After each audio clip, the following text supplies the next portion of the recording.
اعوذ باللہ من الشیطان الرجیم بسم اللہ الرحمن الرحیم الحمد للہ رب العالمین الصلاة والسلام والتحیۃ والاکرام علی مولانا مولا الثقلین جد الحسنین ابی القاسم محمد اللہم صلی علی محمد وعلی اہل بیتہ الطیبین الطاہرین المعصومین المنتجبین اما بعد بسم اللہ الرحمن الرحیم یا ایہا الذین آمنوا کتب علیکم الصیام کما کتب علی الذین من قبلکم لعلکم تتقون۔ ماہ مبارک کے روزے پروردگار عالم قبول و منظور فرمائے اور اس ماہ کے جتنے بھی اعمال بجا لائے ہیں اور جتنا مومنین جو تشریف لائے ہیں پروردگار عالم سب کو مقبولیت کے منزل پر پہنچا دیں۔ یہ آیت مجیدہ یقیناً بہت سارے علماء کرام اسی ماہ مبارک میں تلاوت کرتے ہیں اور میں نے بھی تبرکاً اس آیت مجیدہ کی تلاوت کی، جس میں پروردگار عالم نے مومنین سے مخاطب کر کے مومنین سے پیار برے لہجے میں ارشاد فرما رہے ہیں، یا ایہا الذین آمنو، اے ایمان والو، کتب علیکم الصیام، تم پر روزے لکھ دیے گئے ہیں، کیوں؟ لعلکم تتقون، تاکہ تو متقی ہو سکے، شاید تم متقی بن سکے۔ تو یہاں پر چند نکات ہے کہ یا ایھا الذین آمنو، ایمان والوں سے مخاطب ہے اور مومنوں سے کہہ رہے ہیں کہ تم پر روزے اللہ تعالیٰ نے لکھ دیے ہیں، یعنی فرض کیے ہیں یا واجب کیے ہیں۔ تو سوال یہ پیدا ہوتا ہے کہ کیا روزہ صرف مومنوں پر واجب ہے؟ کیا نماز صرف مومنوں پر واجب ہے یا تمام انسانوں پر واجب ہے؟ تو اگر اس آیت کو اگر ہم دیکھیں، وَمَا خَلَقْتُ الْجِنَّ وَالْإِنسَ إِلَّا لِيَعْبُدُونَ، تمام انسانوں کو اور تمام جنات کو ہم نے کس لیے خلق کیا؟ عبادت کے لیے۔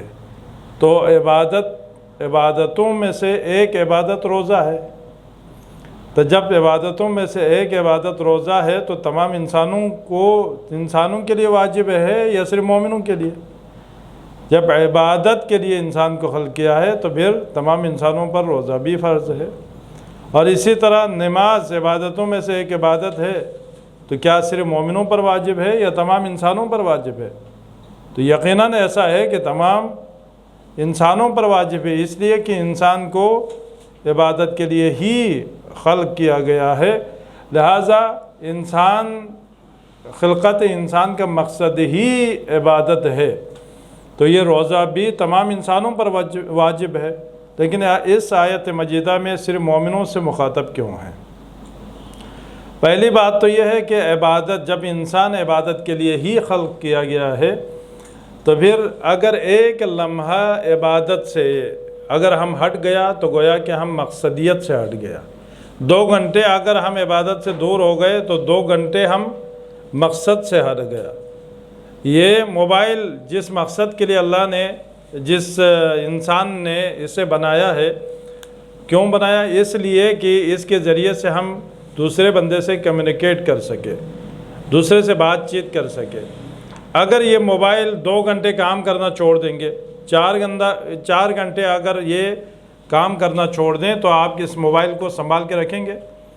نہیں، بالآخر کیا کریں گے؟ اسے آپ یا تو بیچنے کے مواقع ڈھونڈتے ہوئے کسی کو بیچ دیں گے تو وہ بھی جب دیکھتے ہیں کہ بھئی 2 گھنٹے 3 گھنٹے یہ موبائل چلتا ہی نہیں ہے تو کتنا سنبھال کے رکھے گا؟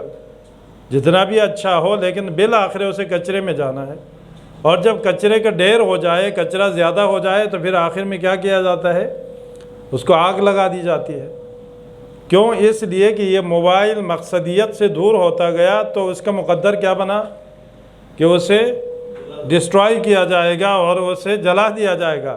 تو انسان کا جو ڈیوائس ہے اللہ تعالیٰ نے بھی عبادت کے لیے خلق کیا ہے، لیکن اگر یہ مقصدیت سے ہٹتا چلا جائے گا تو پھر کیا ہے جناب؟ تو کہا کہ گویا کہ اس کا مقدر بھی جو آگ اور جہنم بنا دیا گیا ہے، اس وجہ سے اس کا مقدر بن جاتا ہے۔ تو سوال وہیں پر کہا کہ تمام انسانوں پہ روزے واجب ہے یا مومنوں پر؟ عبادت تو تمام انسانوں کے اس لیے خلق کیا، تو کہا کہ جی تمام کے لیے نماز روزہ سب پر فرض ہے، لیکن ایک بحث ہے فقہ میں اصول میں کہ جی ان کی نماز صحیح نہیں ہے اگر وہ نماز بجا لائے، روزہ رکھے تو روزہ صحیح نہیں ہوگا چونکہ ایمان نہیں ہے، لیکن فرض تو سب پر ہے۔ تو یہاں پر خاص طور سے اللہ تعالیٰ نے مومنوں کو کیوں مینشن کیا؟ تو جواب یہ آئے گا کہ اللہ مومنوں سے محبت کرتا ہے، اللہ مومنوں سے محبت کرتا ہے، اور اس محبت بھرے لہجے میں خاص طور سے دعوت دی ہے۔ یہاں پر فرض کا لفظ نہیں آیا، فرض خود عربی لفظ ہے اور واجب کا لفظ بھی عربی لفظ ہے، لیکن اللہ تعالیٰ نے یہاں پر یوز نہیں کیا۔ کہہ سکتے تھے یا ایھا الذین آمنوا فریض علیکم الصیام، کہہ سکتے تھے وجب علیکم الصیام، تم پر روزے واجب کی، تم پر روزے جو ہے وہ فرض کی گئی، لیکن دونوں لفظ نہیں ہے۔ کیا لفظ ہے جی؟ لکھ دی ہے۔ تو اہل عرفان یہ کہتے ہیں کہ جتنے بھی عبادات ہے وہ ہمارے اوپر کوئی بوجھ نہیں ہے، کوئی حکم نہیں ہے، کوئی تکلیف دینے والی چیز نہیں ہے، بلکہ کیا ہے، جتنی بھی عبادتیں ہیں جن کی طرف مومن کو بلایا ہے وہ در حقیقت ایک معشوق کی طرف سے، ایک محبوب کی طرف سے ایک دعوت نامہ ہے۔ لہٰذا یہ روزے کے لیے بھی یہ ہے کہ اللہ نے کہا کہ کتب علیکم الصیام، لکھ دی ہے۔ اگر آپ کے گھر میں کوئی ایونٹ ہو رہا ہے خوشی کا اور دسترخوان بچھ رہا ہو یا دعوتیں ہو رہی ہو تو دو طرح کی دعوتیں ہیں۔ ایک دعوت یہ ہے کہ باقاعدہ گھر والے بیٹھتے ہیں، فہرست بنتے ہیں کہ جی فلان کا نام، فلان کا نام، فلان کا نام، کوئی رہنے نہ پائے اپنے عزیز اقربا میں سے۔ ایک دعوت نامہ اس طرح بنتے ہیں کہ باقاعدہ فہرست بن جاتے ہیں، ان کا نام لکھ دیا جاتا ہے، انویٹیشن کارڈ میں لکھ دیا جاتا ہے اور ان کو بھیج دیا جاتا ہے۔ لیکن دوسرا ایک دعوت ہے، چلتے پھرتے کوئی دوست مل گیا تو اسے ایسے ہی کہہ دیا آپ نے کہ بھائی فلان دن جو ہے ہمارے گھر پہ یہ خوشی کی تقریب ہے یا بیٹے کی شادی ہے تو تم بھی شامل ہو جانا۔ تو انویٹیشن دو قسم کے، لیکن جب لکھ دیا گیا ہے، آپ کے لیے وہاں پر سیٹ مقرر کر دیا ہے، وہاں پر آپ کے نام کا لیول لگا دیا گیا ہے، آپ کو دعوت دی ہے تو آپ ضرور جائیں گے یا نہیں جائیں گے؟ تو کہا کہ تمہارے لیے بھی ایسے ہی انویٹیشن ہے کہ رحمتوں کا دسترخوان بچھا دیا گیا ہے، مغفرتوں کا دسترخوان ہم نے بچھا دی ہے، جنت کو ہم نے بہت سستی کر دی ہے، لہٰذا آؤ تو صحیح کہ خداوند تعالیٰ تیرے انتظار میں ہے، لہٰذا اس روزے کی جو دعوت ہے اس میں تیرا نام لکھ دیا گیا ہے۔ لہٰذا مومنوں سے مخاطب ہے عزیزان محترم، اللہ کافروں سے بات ہی نہیں کرتا۔ اس لیے قل یا ایھا الکافرون، حبیب آپ کہہ دو ان کافروں سے، میں تو ان کافروں سے بات ہی نہیں کرتا، ان سے اتنا ناراض ہوں، لیکن مومنوں سے اتنا محبت کہ یا ایھا الذین آمنوا، تو مومنوں سے ڈائریکٹ بات کر رہے ہیں۔ دوسری بات یہ ہے کہ ہم میں سے کتنے لوگ ہیں جو اپنے آپ کو واقعاً مومن کہہ سکے؟ اگر کہتے ہیں کہ ہاتھ کھڑا کرے تو شاید ہمارے ہاتھ جو ہے زیادہ دیر تک کھڑے نہ رہے، اس لیے جب ہم اپنے کرداروں کو دیکھتے ہیں تو پھر وہ مومنوں والے نہیں ہے، تو جو علیم الصدور ہے، ٹھیک ہے، جو دل میں جو ہم سوچتے ہیں اسے بھی جاننے والا ہے، لیکن وہ ہمیں مومن کہہ دے تو پھر کتنی بلند بات ہے اور کتنے پیار سے بلایا جا رہا ہے۔ اور روزے کا مقصد کیا ہو گیا؟ کہا کہ لعلکم تتقون، تاکہ تجھے تقوی کی منزل پہ پہنچ جائے۔ ہم نے دسترخوان رحمت بچھا دی ہے، آ جائیے، دعوت دی، ہم کیا ہے؟ مہمان ہے، خداوند تعالیٰ میزبان ہے۔ تو اللہ تعالیٰ نے مہمانی کے لیے جیسے کہ خطبہ شعبانیہ میں بھی کہا کہ اللہ نے رحمتوں کا، مغفرتوں کا، برکتوں کا اور توبے کا دسترخوان بچھا دیا ہے۔ کوئی توبہ کرنے والا ہے، کوئی جو مغفرت لینے والا، اللہ بانٹ رہا ہے، تم آ جاؤ اپنے ظرف کے مطابق اس سے لے لیں۔ تو سوال وہیں پر ہے، پروردگار جب کبھی ہم کسی کو بلاتے ہیں، ہم میزبان ہوتے ہیں، کوئی مہمان آتے ہیں تو ہم اپنے بساط کے مطابق اسے کھانے پینے کا انتظام کرتے ہیں، دسترخوان کا اہتمام کرتے ہیں، قرضہ لے کر بھی ہم کیا کرتے ہیں؟ کچھ کھلانے پلانے کا اہتمام کرتا ہے، ٹھیک ہے، لیکن پروردگار تیرے خزانے میں کوئی کمی نہیں ہے، بلایا تو ہے، ہم آ بھی گئے، ماہ رمضان میں داخل بھی ہو گئے، لیکن کہہ رہے ہیں کہ صبح کے اذان سے لے کے رات کے اذان تک بھوکا رکھا جا رہا ہے، جو ہم پہلے کھا رہے تھے اس سے بھی روک دیا گیا ہے۔ بات کیا ہے؟ وجہ کیا ہے؟ کہ کیسی مہمانی جس میں ہمیں بھوک پیاس سہنا پڑ رہا ہے، ہمیں نہ کھانے دے رہا ہے نہ خود کھلا رہا ہے، سوال بنتا ہے یا نہیں بنتا؟ تو یہ کیسے مہمانی ہے؟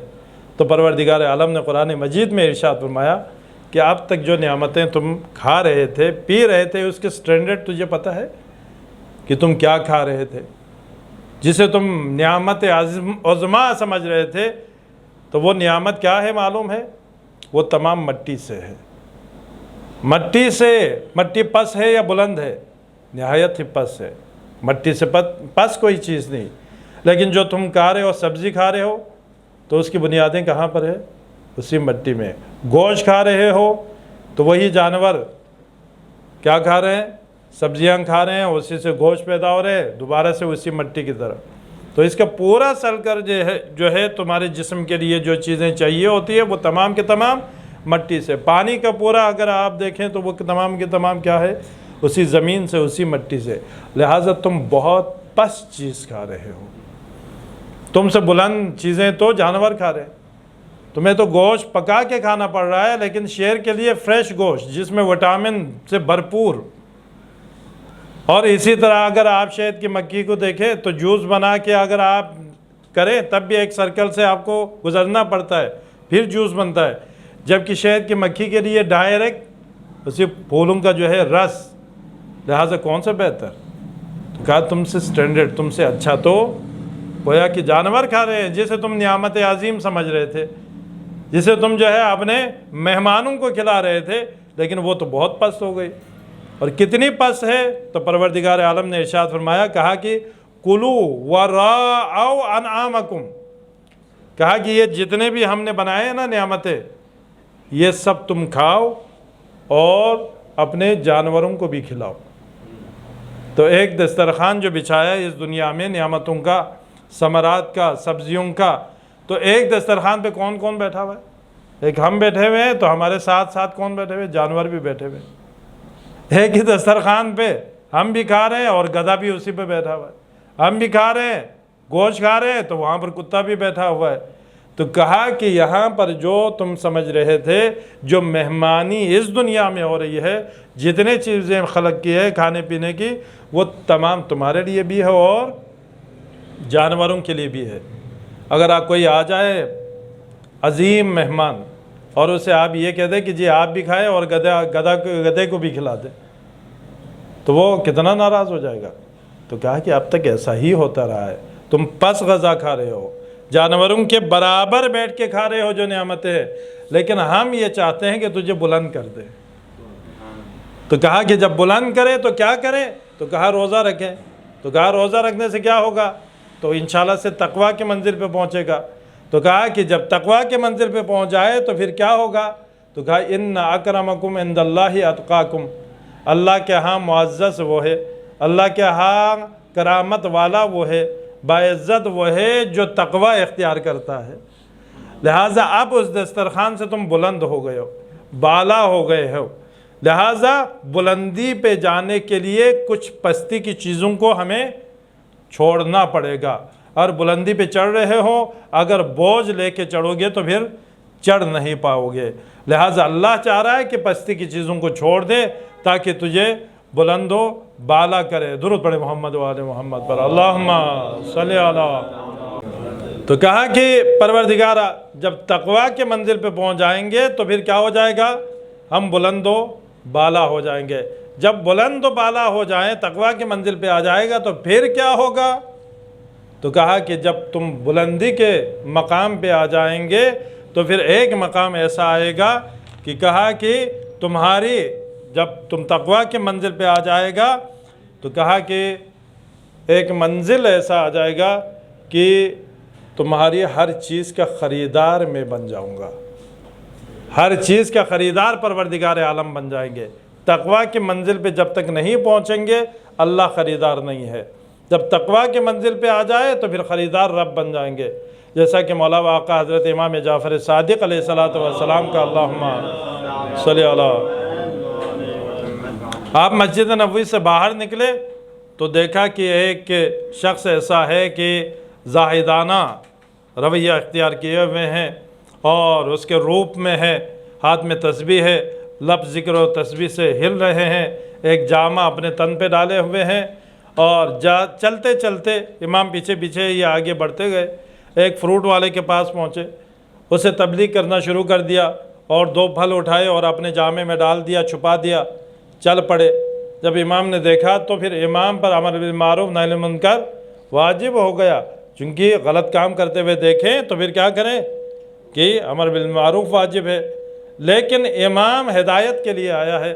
اس وجہ سے اگر ہم ہوتے تو کیا کرتے، اسی وقت ویڈیو بنا لیتے، اسی وقت جو ہے تلاشی لے لیا جاتا، لوگوں کو بتا دیا جاتا اور اسے ذلیل و رسوا کرتا، لیکن امام اس لیے نہیں آیا کسی کو ذلیل کرے، بلکہ وہ ہدایت کے لیے آیا ہے۔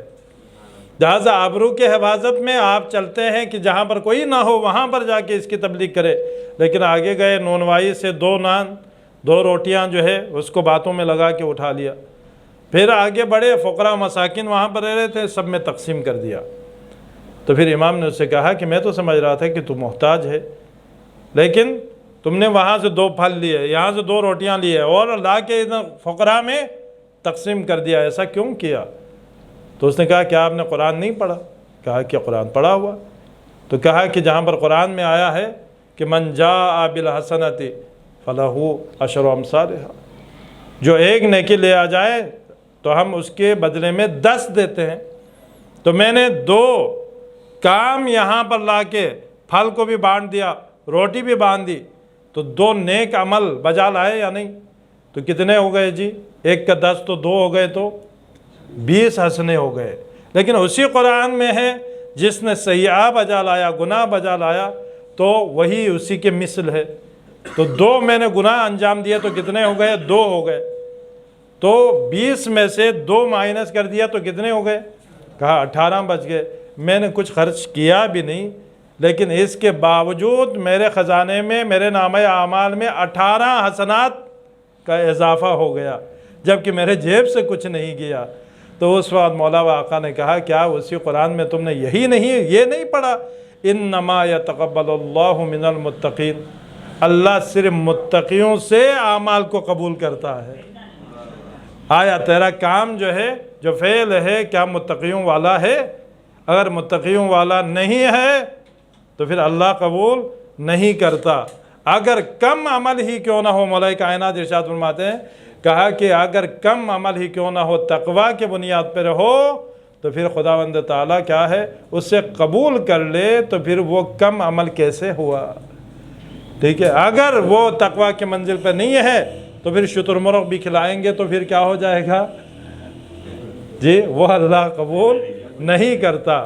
لیکن تقوی کے منزل پہ ہو جائے تو کہا کہ بہت قیمتی ہو گئے آپ کی ہر چیز ہم خریدار ہو جائیں گے۔ کون؟ چونکہ تم اتنا بلند ہو گئے، لہٰذا اس بلندی میں تمہارے ہر عمل کا خریدار ہم ہو جائیں گے۔ ماہ رمضان میں چونکہ متقی بن رہے ہیں تو کہا کہ ایک آیت اگر قرآن کا پڑھے تو 1 آیت نہیں، گویا کہ تم نے ختم قرآن کیا ہے، اس کا ثواب ہم دیں گے۔ ختم قرآن کا کیا ثواب ہے؟ میں نے کم سے کم نہیں دیکھا، یعنی اس کا حساب بے حساب ہے، اس لیے کہیں بیان نہیں ہوا۔ اسی طرح کیا ہے، کہا کہ جی ماں باپ کی طرف اگر مسکرا کے دیکھ لیں، رحمت کی نگاہوں سے دیکھیں تو حج عمرہ ہے۔ اور اسی طرح مثلا زیارت امام حسین کے لیے جو ثواب بیان ہوئے حج عمرے کا، لیکن میں نے کہیں پر نہیں دیکھا کہ خود حج عمرے کا کیا ثواب ہے۔ ٹھیک ہے، ان اعمال کا تو کہہ دیا کہ حج عمرہ ہے، لیکن خود حج عمرے کا کیا ثواب ہے کم سے کم میں نہیں ڈھونڈ پایا۔ کیوں؟ اس لیے کہ اس کا حساب تم کر نہیں سکو گے، وہ بے حساب عمل ہوگا۔ تو اس ماہ مبارک میں بھی ایسا ہی ہو رہا ہے۔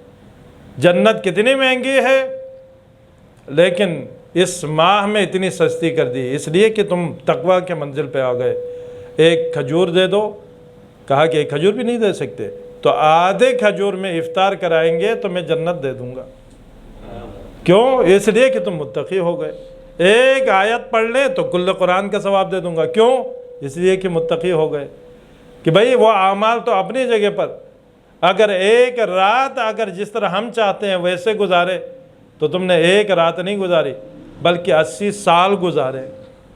ہم اس میں کیا ہے، شبہ قدر میں 1000 راتوں سے افضل ہے، تو اس میں جو عبادت ہے وہ 1000 راتوں سے افضل و اکمل ہو جائیں گے، لہٰذا ہم اس کا ثواب دے دیں گے۔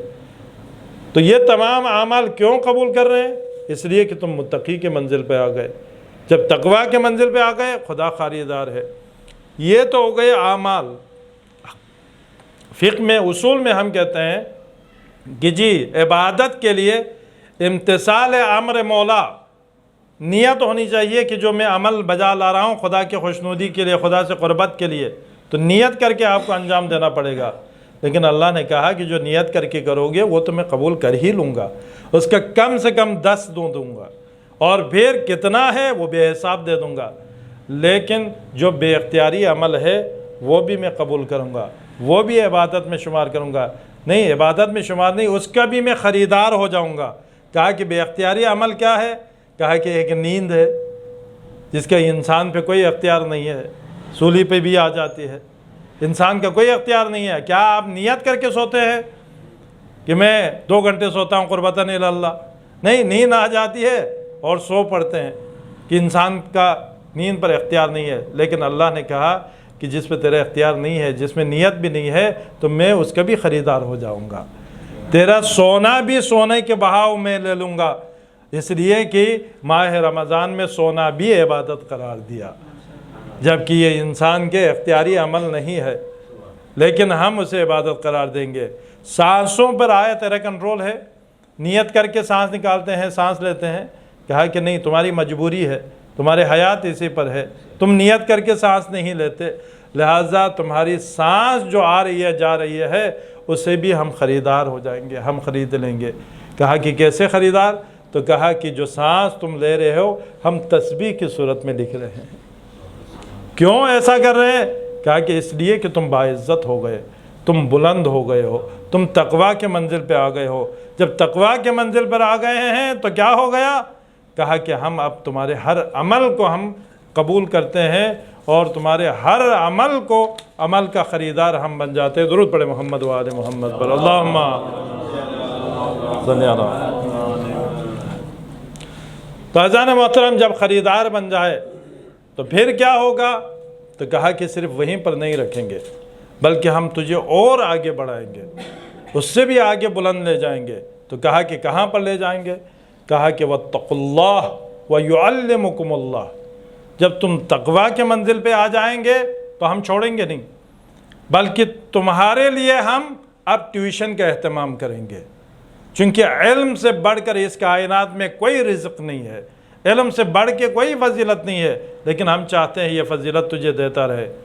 جب تم تقویٰ اختیار کرے، یعلمکم اللہ، اب اللہ تجھے پڑھائے گا۔ توجہ ہے یا نہیں ہے؟ اب خداوند تعالیٰ ڈائریکٹ کیا کرے گا؟ تجھے علم دینا شروع کر دے گا، تجھے پڑھانا شروع کر دے گا۔ اور جب خدا جس کو پڑھائے تو پھر وہ کس مقام پہ پہنچ جائے گا، کس بلندی پہ پہنچ جائے گا؟ تو کہا کہ ان تتقوا اللہ یجعل لکم فرقانا، پھر کہیں پر شک و شبہ نہیں رہے گا، بلکہ یقین اور یقین کی منزلوں کو طے کرتا ہوا جائے گا، چونکہ تم متقی بنے ہیں اور اس امام المتقین کے ماننے والے ہو گئے ہیں۔ اور جو یہ کہا کرتے تھے لو کشفت الغطاء، اگر یہ پردے ہٹا بھی دیے جائے تو پھر علی یقین کے اس منزل پر ہے کہ اس سے پھر اضافہ ہونے والا نہیں ہے، لہٰذا وہ کہیں پر بھی شک میں گرفتار نہیں ہوگا۔ تو کہا کہ جب اللہ پڑھا دے گا تو کیا ہوگا؟ تو کہا کہ جس طرح تمہارے باپ آدم کو، تمہارے باپ کو ہم نے پڑھایا تھا، فرشتے مقابل میں آئے تھے اور فرشتوں نے کہا تھا کیا؟ کہا کہ جو یہ خون خرابہ کرے گا، لڑائی جھگڑا کرے گا، عام الفاظ میں یہ فسادی کو آپ خلیفہ بنا رہے ہیں اور ہمیں کہہ رہے ہیں کہ اس کو سجدہ کر دیں۔ تو اللہ تعالیٰ نے کیا کیا؟ فرمایا وَعَلَّمَ الْآدَمَ الْأَسْمَاءَ، اب اللہ نے خود ڈائریکٹ حضرت آدم کو پڑھایا اور مسجود ملائکہ قرار دے دیا۔ اب اللہ بھی تجھے پڑھانا شروع کر دے گا تو یہ فرشتے عرش سے نازل ہو جائیں گے۔ جو علم کے راستے میں، یہ حدیث مبارکہ ہے، جب علم کے واسطے اگر کوئی سفر کرے گا تو عرش اعظم سے فرشتے نازل ہوتے ہیں اور اپنے پروں کو اس مومن کے پیروں کے نیچے بچھا لیتے ہیں کہ اس کے پیر زمین پہ نہ پڑے، میرے پروں پہ پڑے، تاکہ خدا کی رحمت مجھ تک پہنچ جائے۔ اور اسی طرح کتنا بلند ہو جاتا ہے مومن جب روزہ کھولنے کا وقت ہوتا ہے، جب وہ روزہ کھولتا ہے تو پھر اللہ تعالیٰ کے فرشتے آتے ہیں، اس کے چہرے پہ اپنے ہاتھ کو مل لیتے ہیں اور کہتے ہیں مومن مبارک ہو، تیری وجہ سے خدا عرش پر مباحات کر رہا ہے، فخر کر رہا ہے، اور اسے اپنے چہرے پہ مل لیتا ہے۔ لہٰذا کس مقام پہ پہنچے، اور جب متقی ہو جائیں تو پھر کیا ہے، یہی فرشتے آپ کو سلوٹ کرتے ہوئے نظر آئیں گے۔ قرآن مجید میں سلام سلاما، اے متقی تجھ پر سلام ہو، درود ہو۔ عرش اعظم کے نیچے بہت سارے فرشتے اللہ نے خلق کیے ہیں، کس لیے؟ صرف مومنوں کے دعا کے لیے پروردگار عالم نے خلق کیا ہے۔ کیوں؟ تاکہ وہ متقی بن گئے ہیں، تو پھر یہ تمام فرشتے جو ہے اس کے لیے دعا کرتا ہوا نظر آتا ہے۔ لہٰذا عزیزان محترم، تقویٰ کی منزل، جب تک انسان تقویٰ کی منزل پہ نہ پہنچے اس وقت تک اعمال قبول نہیں ہوں گے۔ اب سوال یہ پیدا ہوتا ہے کہ کیا وہ لوگ جو لمبی لمبی نمازیں پڑھ رہے ہیں، بڑے بڑے کام انجام دے رہے ہیں، اتنے سارے لوگوں کو کھلا رہے ہیں، کیا وہ تقویٰ کی منزل پہ پہنچ گئے؟ کیا اس منزل پہ پہنچ گئے؟ تو عزیزان محترم، جواب یہ ہے کہ گرو نانک جو سکھوں کا بڑا ہے، گرو ہے، وہ کہتے ہیں کہ حافظ قرآن تھا، چونکہ جس محلے میں رہتے تھے سارے مسلمان بچے تھے، مولوی صاحب سے قرآن حفظ کرنے جاتے، یہ بھی چلا جاتا، بہت ذہین تھا، اس نے قرآن کو حفظ کر دیا۔ ہر نماز میں یہ ساتھ ہوتے ہیں، تمام ذکر و اذکار، تمام چیزیں اس کو معلوم ہے، عزاداری کے لیے بھی یہ سب سے آگے آگے ہے۔ تو آپ بتائیں اس کو کتنا اجر ملا ہوگا؟ نمازیں اس کی قبول ہے یا نہیں ہے؟ قرآن پڑھنا اس کا ثواب ہے یا نہیں ہے؟ اگر آپ پڑھیں تو آپ کہتے ہیں کہ جی ثواب ہے، اور وہ پڑھے تو نہیں ہے، ہم دیکھ کے پڑھے تو ثواب ہے، اور اس نے حفظ کیا ہے اس کو نہیں ہے، تو جواب کیا ہوگا؟ جواب یہ ہے کہ اس نے اقرار نہیں کیا، اس نے کلمہ نہیں پڑھا، یہ ایمان لے کے نہیں آیا۔ تو پھر کیا ہے، عمل کرتا رہے، لیکن اگر وہ کلمہ نہیں پڑھتا، کلمہ پہ معنی ایمان لے کے نہیں آتا، تو پھر اس کی نمازیں بھی قبول نہیں ہے، روزے بھی قبول نہیں ہے۔ تو عزیزان محترم، تقویٰ کی منزل پر جب تک نہیں پہنچیں گے اس وقت تک قبول نہیں ہے، تو پھر تقویٰ کے منزل کے لیے بھی ایک کلمہ پڑھنا پڑے گا، چونکہ متقی کا ہی اللہ تعالیٰ اعمال کو قبول کرتا ہے۔ تو سوال یہ ہے کہ وہ کلمہ کیا ہے کہ جس کے پڑھنے کے بعد انسان متقی ہو جائے؟ تو کہا کہ جس طرح آپ زیارات میں پڑھتے ہیں، کیا کہا کہ ہمارا سلام ہو ان پہ جو کلمۃ التقیٰ، جو تقویٰ کا کلمہ ہے۔ اسی طرح بیار الانوار میں یہ روایت میں نے دیکھی، اہل بیت علیہ الصلوۃ والسلام نے فرمایا کہ جب تک آپ کلمہ نہیں پڑھیں گے آپ کے اعمال، آپ اسلام میں داخل نہیں ہوئے۔ اسی طرح جب تک کیا ہے، جب تک تقویٰ کا کلمہ نہیں پڑھیں گے تو تقویٰ کی منزل پہ نہیں آ سکتا۔ اور وہ تقویٰ کی منزل کیا ہے؟ نحن کلمۃ التقیٰ، کہا کہ ہم اہل بیت وہ کلمہ ہے جس کے پڑھنے کے بعد، جن کے ولایت کا اقرار کرنے کے بعد، جن کے محبت کا اظہار کرنے کے بعد بندہ تقویٰ کے منزل پہ پہنچ جاتا ہے۔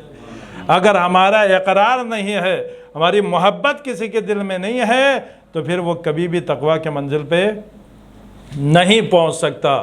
اسی لیے یہ حدیث مبارکہ تمام مذاہب کی کتابوں میں موجود ہے، اسلامی تمام احادیث کی کتابوں میں، تمام فرقین کے کتابوں میں موجود ہے۔ ایک دفعہ اللہ کے رسول نے علی ابن ابی طالب سے مخاطب ہو کے کہا، یا علی، اگر کوئی ایسا بندہ ہو جو عمر نوح پائے اور ساری رات اللہ کی عبادت میں رکوع و سجود میں گزارے، سارا سال وہ روزہ رکھے، ہر سال وہ حج عمرہ بجا لائے، اور یہ احد کی پہاڑی جتنی سونا و چاندی اللہ کے راہ میں انفاق کرے، ہر سال حج و عمرے کو جائے، اور حج و عمرہ کرتا ہوا کیا ہے صفا و مروہ کے درمیان مظلوم مارا جائے، یعنی شہید بھی ہو جائے، تو اگر یا علی اس کے دل میں تیری محبت نہیں ہے تو جنت جانا تو درکنار، جنت کی بو بھی نہیں سونگھ سکتا۔ اس لیے کہ اس نے کلمہ تقویٰ اسے نہیں پڑھا ہے، ولایت اہل بیت کو قبول نہیں کیا ہے، تو لہٰذا وہ تقویٰ کے منزل پہ آ ہی نہیں سکتا۔ جب اس کے منزل پہ آ ہی نہیں سکتا تو اللہ اس کے عمل کو قبول ہی نہیں کرتا۔ تو جواب یہ ہے، ٹھیک ہم نے کلمہ ولایت پڑھ لیا، تو پھر کیا ہم بیٹھے رہیں؟ کہا کہ نہیں جناب، میرا شناختی کارڈ نہ بنا ہو تو بینک میں اکاؤنٹ نہیں کھل سکتا، میرا شناختی کارڈ بن گیا تو اکاؤنٹ کھلے گا، اکاؤنٹ تو کھل گیا کیا مجھے بینک سے پیسہ بھی ملے گا؟ اب میں اس قابل ہو گیا کہ اس بینک میں اپنے پیسے جمع کروں، لیکن جمع نہیں کیا ہے تو پھر کچھ ملے گا؟ نہیں ملے گا۔ کب ملے گا؟ جب آپ اس میں جمع کر دے گا، جب آپ اس میں اعمال جمع کریں گے۔ تو یہ صحیح ہے، شناختی کارڈ بننا ایسے ہے جیسے آپ اسلام میں وارد ہوئے ہیں، پھر شناختی کارڈ لے کے نہیں۔ آپ ایک دفعہ آپ بینک میں اکاؤنٹ کھولتے ہیں کہ آپ کو پروفٹ ملنا ہے، جب بینک کا اکاؤنٹ کھولنے کے بعد تو اس میں آپ کو سرمایہ بھی لگانا ہے، لہٰذا اپنے اعمال بھی وہاں پر جب آپ ثبت کریں گے تو اللہ نے کہا کہ آپ میرے ساتھ کاروبار میں شریک ہو گئے، لہٰذا اگر ایک تم نے دیا تو 10 منافع تجھے دیا جائے گا، اس لیے کہ تم تقوی کے منزل پر ہے۔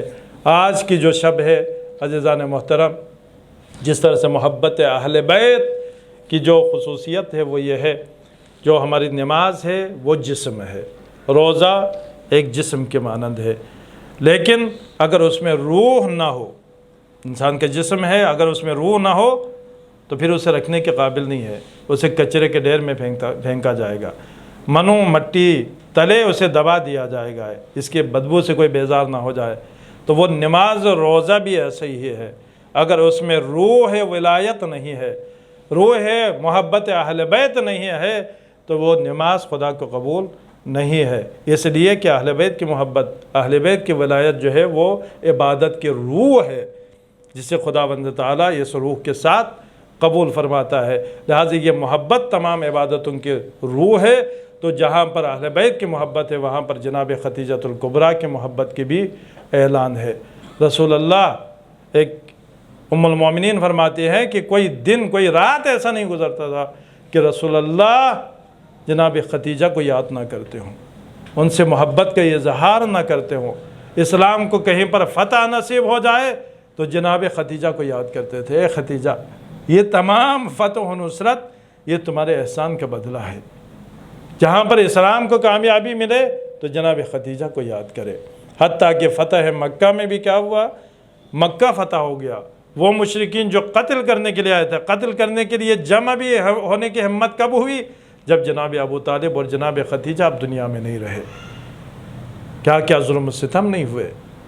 لہذا جب فتح مکہ ہے، تمام مشرکین ہاتھ جوڑے ہوئے سر جھکائے ہوئے وہی قاتل سامنے ہیں، تو اس وقت کیا اللہ کے رسول چاہے تو خانہ کعبہ میں رہ سکتے تھے، چاہے اپنے گھر میں رہ سکتے تھے، لیکن آپ نے ابو طالب اور جناب خدیجہ کے 2 قبروں کے درمیان ایک چھوٹا سا خیمہ لگایا، 3 دن 7 دن جتنے دن رہے اپنے گھر میں نہیں، اللہ کے گھر میں نہیں، بلکہ جناب ابو طالب جناب خدیجہ کے اس 2 قبروں کے درمیان میں آپ نے گزار کے یہی کہا ہوگا کہ اسلام کو فتح نصرت نصیب ہوئی۔ آج مشرکین میرے سامنے اس طرح سے جھکے ہوئے، اگر اس میں اگر کسی کا کوئی ہاتھ ہے، کوئی احسان ہے تو آپ دونوں کا احسان ہے۔ اب میں جاؤں تو کس کے پاس جاؤں؟ اسلام کو فتح و نصرت نصیب ہوئی ہے، لیکن آج آپ نہیں ہیں، آئے دیکھیں تو صحیح اسلام کے رونقیں کس طرح سے بحال ہوئی ہے۔ تو عزیزان محترم، کتنی محبت ہے جناب خدیجۃ الکبریٰ سے۔ ائمہ نے بھی یہی کہا کہ ہم خدیجہ کے بیٹے ہیں، ہم خدیجہ کے فرزند ہیں۔ چوتھے امام نے یزید کے دربار میں کہا میں ان کا بیٹا ہوں جو خدیجۃ الکبریٰ ہے، تو کتنی فضیلت ہے۔ اسی جناب خدیجہ کے دامن میں علی مرتضیٰ پلے ہیں، بڑے ہوئے ہیں، اور نہج البلاغہ میں پورا تذکرہ ہے کہ کس طرح سے مجھ سے محبت کرتی تھی جناب خدیجہ۔ تمام ائمہ کی ماں ہے، حتیٰ کہ علی ابن ابی طالب کے بھی، چونکہ علی ابن ابی طالب انہی کی گود میں پلے بڑے، اپنے گھر نہیں پلے ہیں، جناب خدیجہ کی گود میں پلے بڑے ہیں۔ جس طرح سے رسول اللہ جو ہے علی کی ماں جناب فاطمہ بنت اسد کے گود میں پلے ہیں، اسی طرح جناب خدیجہ جو ہے کہ گود میں مولا کائنات پلے بڑے۔ تو آج کی جو شب ہے نہایت ہی ایک شام غریبان ہے جناب فاطمہ الزہرا کے لیے۔ اس بیوی کو رسول اللہ لے کے گئے ہیں قبرستان میں، نہیں معلوم کس غربت سے لے کے گئے، اس لیے کہ پورا محلہ پورا شہر رسول اللہ کے دشمنوں کا ہے، کوئی چاہنے والا نہیں ہے۔ جتنے بھی چاہنے والے ہیں رسول اللہ نے کہا کہ تم ہجرت کر کے چلے جاؤ، جو بھی مسلمان ہوتے ان سب کو، حتیٰ کہ جعفر طیار کو بھی ہجرت کے لیے بھیج دیا گیا ہے۔ نہیں معلوم کس غربت سے جنازہ اٹھایا، کس طرح سے رسول اللہ لے کے گئے۔ جب دفنا کے واپس آ گئے تو تعزیت کے لیے کوئی نہیں آیا تھا، کوئی نہیں آ رہا ہے۔ جب رسول اللہ آئے تو ایک 4 سال کی بچی آگے بڑی دروازے پہ بیٹھی ہوئی تھی، یعنی فاطمہ جناب سیدہ تشریف رکھے ہوئے ہیں، آگے بڑی اور دامن رسالت کو پکڑ کے کہا بابا جان میری ماں کہاں گئی؟ آپ میرے ماں کو چھوڑ کے آئے ہو، میری ماں کیا واپس نہیں آئے گی؟ تو مجھے وہ منظر جو کربلا کا تھا وہ یاد آ گیا، یہاں پر بھی کوئی تعزیت کے لیے کوئی نہیں آ رہا ہے۔ ایک 4 سال کے بچے اپنے بابا سے سوال کر رہے ہیں کیا میری ماں دوبارہ سے واپس نہیں آئیں گے؟ تو کربلا میں بھی تعزیت کے لیے کوئی نہیں آیا، کوئی خبر دینے والا نہیں تھا۔ ایک 4 سال کی بچی آگے بڑھی، زلجنا کے گردن میں اپنے باہوں کو ڈالا اور کہا کہ اے میرے بابا کا وفادار گھوڑا بتاؤ، کیا میرے بابا واپس نہیں آئے؟ میرے بابا کو کہاں چھوڑ کے آئے ہو؟ میرا بابا بہت پیاسا تھا، کیا میرے بابا کو پانی ملا؟ عزیزو، جس طرح سے اس گھر میں کوئی تعزیت کے لیے نہیں آیا، اسی طرح سکینہ کے گھر کے لیے بھی کوئی تعزیت کے لیے نہیں آیا، لیکن جو بھی آتا تھا کسی کے ہاتھ میں نیزہ ہے تو کسی کے ہاتھ میں آگ ہے، خیموں کو آگ لگا دی گئی، اس بچی کو تماچوں سے تسلی دی گئی، ہائے بالوں سے نوچا گیا، واہ غربتا واہ ویلا، الا لعنت اللہ علی القوم الظالمین، سیعلم الذین ظلموا ای منقلبا ینقلبون۔ خدا